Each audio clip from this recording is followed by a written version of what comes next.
Welcome back. Today we're going to talk about AzStudio Smart Cache technology. To get started, we're going to use the Smart Cache tester to demonstrate a lot of the functionality. And then we're going to look at a little bit of code on how you can implement this same technology in your project. So let's look up cache and launch the Smart Cache tester. Great. Now, this is a pretty simple tester, but it does allow us to exercise the different pieces of functionality inside Smart Cache. To begin with, let's talk about what Smart Cache is. Smart Cache is a role-based in-memory caching system. It can be backed by any kind of distributed caching system you want. Redis cache, SQL database, table storage, Cosmo, it doesn't matter. And the possibilities are pretty much limitless on where you want to actually store anything that should be cross-server values. The key considerations here were that it needed to be lightweight, it needs to be really easy to use, and it needs to be responsive to a lot of different scenarios that you would want to use caching in. The biggest feature that we have is the ability to soft boot through tokens. That is, we can, if you take your settings and you use our Smart Cache to cache all those information, and you change a setting of any sort, then you can use a token and purge those settings and reacquire as you need them. This allows you to respond to setting changes without resetting your service. Okay, so the first thing we're going to do is look at our cache contents. As you can see, there's some values already in there because AzStudio, just like every product we write, uses this caching mechanism. Let's take a look at what the values are here. First of all, you have a partition. Partitioning is just a string, it's just a name. It tells the system what keys are grouped together. It does two things with partitions. It allows us to allow for duplicate keys depending on which plugin or which piece of code is working in the system. If you've got a partition that's unique, then you don't have to worry about what your key names are. Number two, you got a key name. Then you have a value, which is just an object. Then you have this thing called pending delete. Pending delete is simply how you delete things in our system. If that's set to true, then occasionally they'll be gathered up, collected, and removed from the cache. There's an expire date time. As you can see here, you can either have a null or you can actually have a date time on that.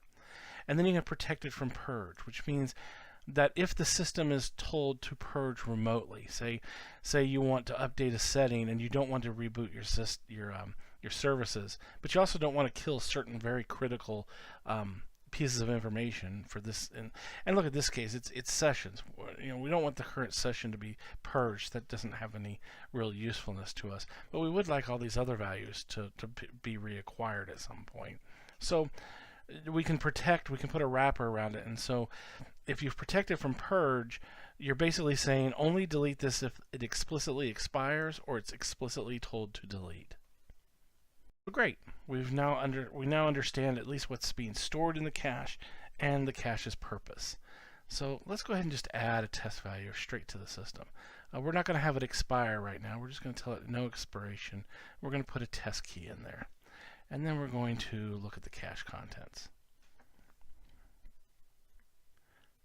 Now, as you can see, the cache purged while we were working. And the reason for that is that every so often, 60 seconds is the default, the token that's remote is going to be read into the system. If you don't do that right away, whatever token it reads in is not going to be equal to null, and therefore it's going to be a change, and therefore your cache is going to get purged. It's no big deal. In web services, you generally read that token right away, and then you let the system take over from there. But in this case, it read and it purged anything that wasn't protected from purges in the system. Great. Okay, so items are removed basically the same way they would be added. We're just going to remove the item and look at the cache content, and you see we got only one thing here. And let's add the item again, but this time let's have it expire in 5 seconds. And then cache contents, and we'll give it a few seconds. And we'll look at the contents again, and you'll see that it's automatically been removed. You'll also see that the token has been checked while we were waiting, and that token didn't change, so therefore the cache has not been purged, and so we see that we have our default poly retry policy in memory now. Okay, before we go into the actual use of the cache, let's talk about tokens, how they work, and what they do. The first thing, you can read this token, and the token is by default held in table storage, and we'll talk about a little bit about where that is held in just a minute. The big deal is that as long as that token doesn't change, the in-memory cache will never be purged. But if you change this token in any way, the next time a token read is made, which is again defaulted to 60 seconds, then all of the settings that are stored in memory are going to be purged and new ones acquired. You don't have to restart your service or really do much, if anything, for this functionality to happen, other than to wire up a few things. To wire up token support, it's pretty simple. First thing you do is go into here and open up your shortcuts and create a shortcut called cache tokens. Make sure it's pointing to table storage, and make sure you have a container defined for that table storage. The second thing you're going to want to do is call up your storage account connections editor and set routing in for your different environments for this cache token shortcut. Once you've done that, cache tokens will work automatically. If you want more information on how storage shortcuts work and how storage routing works, just see our storage videos. It's not really within the scope of this video to teach you that thing.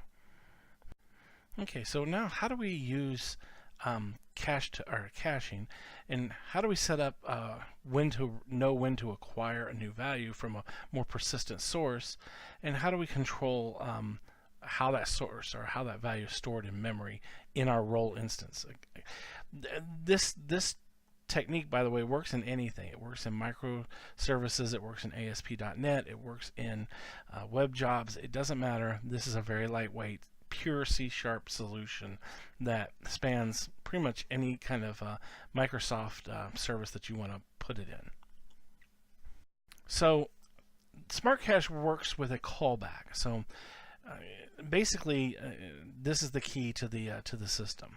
You know, set and get are basically what you would expect to see in any caching system.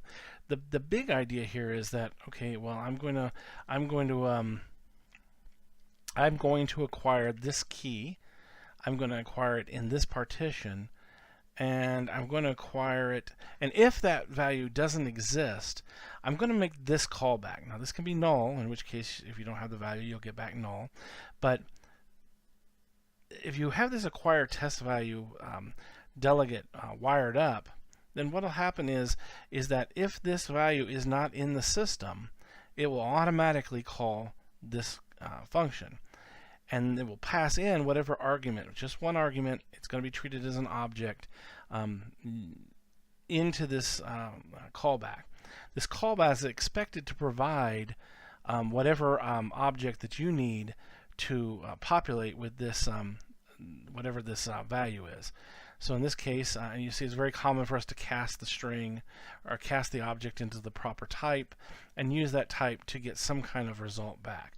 The idea here is that the response doesn't have to be string. The response can be of the type that you expect to be stored in that get call. In other words, this type and this type should match. If they don't, and they're not convertible to each other, you will get an error.